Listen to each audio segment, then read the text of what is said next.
is a special presentation of HBO Sports.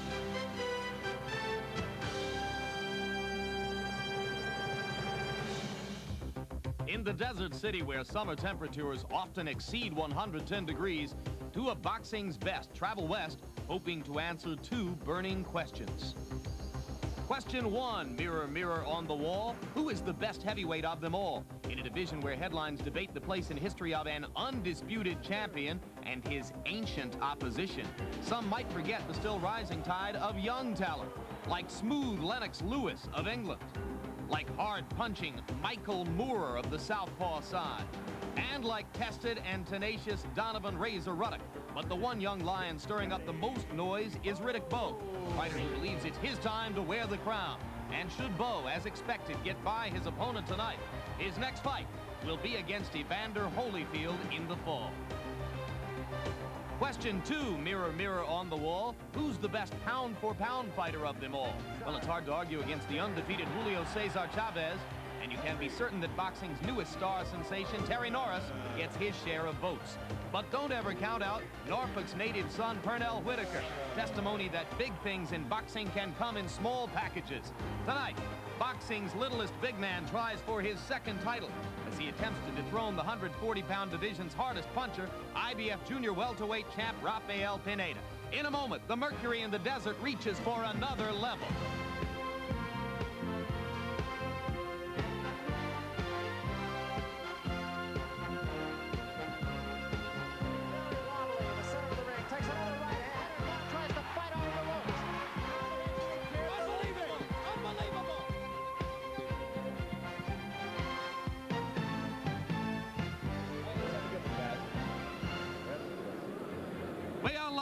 From the Mirage in Las Vegas, Nevada, as HBO Sports presents World Championship Boxing. Tonight, a doubleheader. First, heavyweight contender Riddick Bowe takes on fellow contender Pierre Coetzer in a 12-round championship elimination bout. And then in our main event, Pernell Whitaker looks to add yet another title belt to his dossier as he takes on junior welterweight champion Rafael Pineda. That fight scheduled for 12 rounds. Las Vegas, Nevada, a city that offers a little something for everyone, like this volcano. And tonight in the Grand Ballroom, we'll do the same. If you like them big and tough, then you should enjoy Bowe Coetzer. And if you like lightning quickness, then stick around for Pernell Whitaker. Two of boxing's biggest names under the same roof in Nevada's desert oasis. And hello again, everybody. I'm Jim Lampley. We welcome you back for an evening of twin attractions here on HBO's presentation of World Championship Boxing. Later on, Whitaker trying to add a 140-pound World Championship to the unified lightweight championship he discarded when he moved up 5 pounds in weight. But first, the heavyweight title eliminator. If all goes according to plan, the winner of the upcoming bout between Riddick Bowe and Pierre Coetzer will match against heavyweight champion Evander Holyfield this coming November 13. Here to watch it with us, having flown all the way back from the Running of the Bulls in Pamplona this weekend to be with us, is HBO boxing analyst Larry Merchant. Larry, our first HBO opportunity to look at Riddick Bowe. What do you expect to see from him in a must-win situation? Well, I think, Jim, this is not only a must-win situation, but it's a good idea to look good situation as well, so that I think that what we're going to get from him at the very least is a sincere effort. Keep in mind that at this stage of a heavyweight challenger's career, jillions of dollars in potential earnings in the future are at stake at virtually every moment of every fight. So it behooves him not only to win, to get that shot at the title, but also to win the attention of the public, to look good, to impress. He has to go into this fight thinking, this is the first fight of the rest of my life. I want to excite people. I want to compel people. I want them to think of me as somebody who's going to have them sit on the edge of their seats for the rest of my career. And he does have in Pierre Coetzer a tough, willing, well-conditioned fighter who should be ideal for him to pull that off. If he doesn't, shame on him. And of course, he'll be trying to muscle aside Coetzer under the watchful eyes of another heavyweight who would like a shot at Holyfield or someone for the crown, George Foreman. George, we talk about the desire that Bowe might have for an early knockout. He confirmed yesterday he'd be looking for one. Might that play into Pierre Coetzer's hands? That may play directly into his hand. Pierre Coetzer probably is the toughest guy in the heavyweight division. Bowe, the man who would be king, but he's up against probably the fight of his life.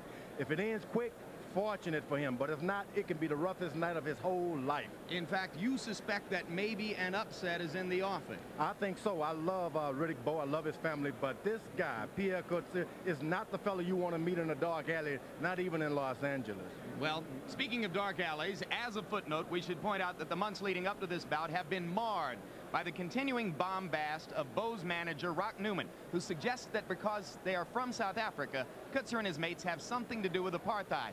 This was from a New York news conference a couple months ago. We did not come here for political reasons. If you would sit down and let me finish. No, if you would sit down and let me finish. You talk about Bowe knocking him out and him knocking Bowe out, but you will not talk like we won't You know what? say it. You might tell the black folks in South Africa what to say and when to say it, but you don't tell me what to say and when to say it. What you need to do is to sit down.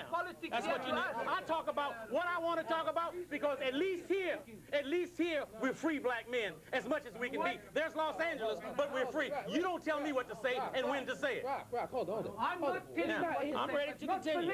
I'm ready to continue.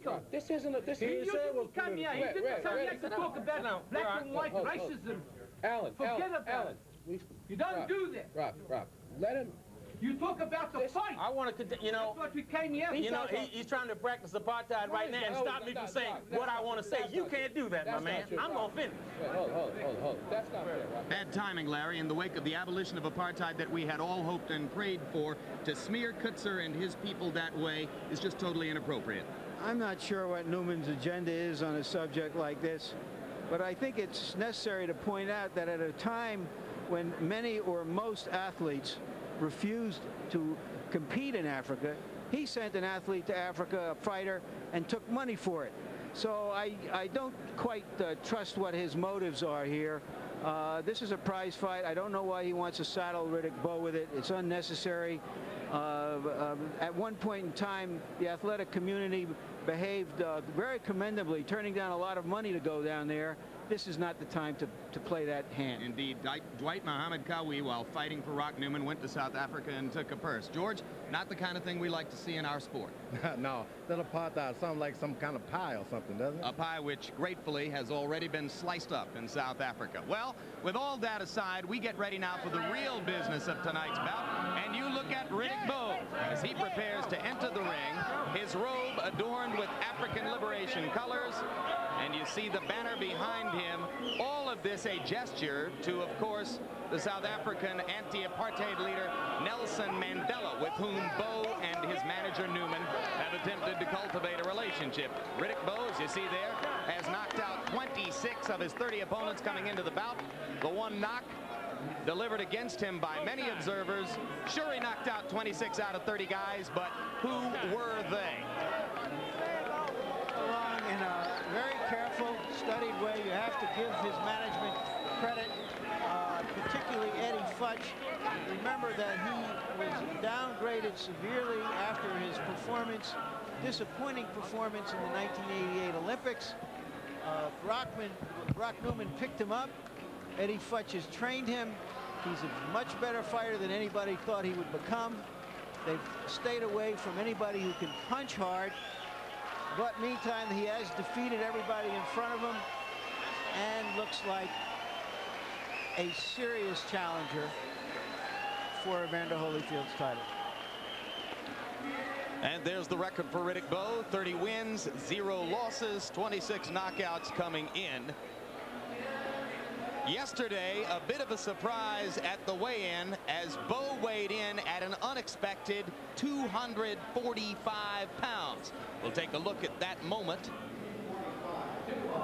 245 pounds for Riddick Bowe. 245. Now, just a few hours before that, Bowe and his handlers had told us that he expected to weigh in around 235. Since that time, many have speculated that, as was the case once before in his career in the first fight with Elijah Tillery, Bowe had taken extra weight onto the scales to attempt to gain some psychological advantage for himself, either in this fight or somewhere down the road.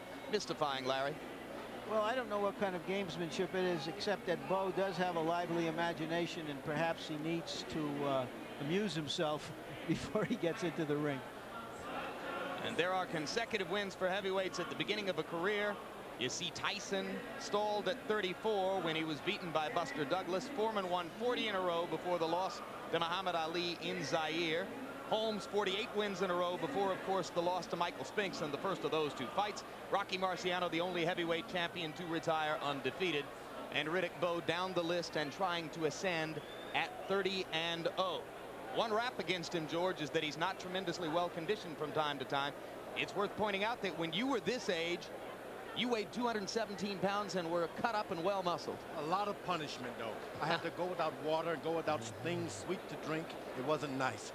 Rock Newman, Bowe's manager, wearing the dashiki, the African tribal garment. George, who said it was supposed to be nice?